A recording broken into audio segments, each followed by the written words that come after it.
When I first got in the game, like when I used to go up to New York, go to the Atlantic office, I used to talk with my mouth closed because I ain't really want people to see my gold teeth. Yeah.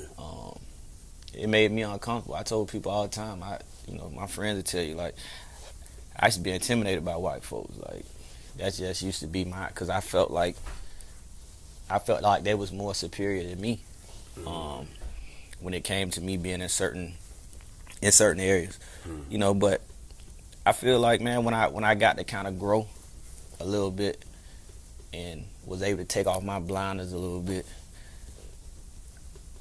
I just knew regardless of what Uncle Sam placed me at, I'm still gonna be part of those same uphill battles that that 9, 10, 13-year-old that's going through in Fort Myers, not only in just in Fort Myers, but going through in Opelika, going through in Philly, going through in Pittsburgh. So for me, man, when I was able to be, I guess, hand selected, by my peers and by my culture, to be that voice, I couldn't allow nobody to turn me away from or detour me from my people not having a voice. I'm gonna reveal something to you because you just made me think of something. When I got my first job at Time, I was in that environment. I was at Time Magazine, and I used to feel this double consciousness. Yeah. And I remember going home by my mother. She's like, Peter, you becoming a snob or something? Because I wanted to talk and act a certain way to feel comfortable and feel appreciated in that lane. And like you just said, you just learn to love who you are and what you do.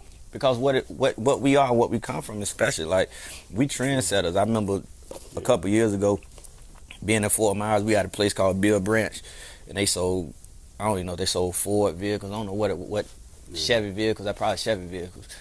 But I remember at that time, me and my partners who was getting money, we was doing the chameleon paint jobs, the paint jobs that turn all the colors.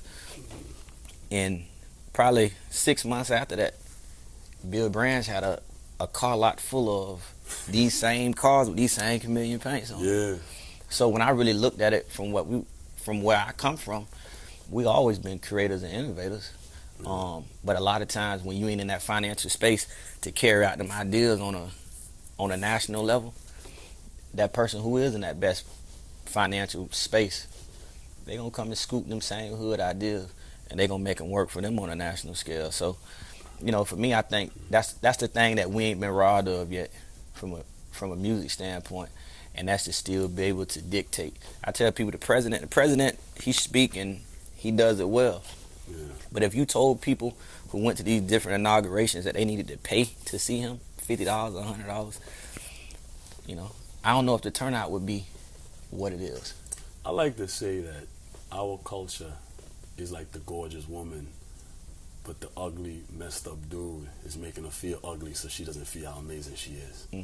If that makes any sense. Because you got to understand us.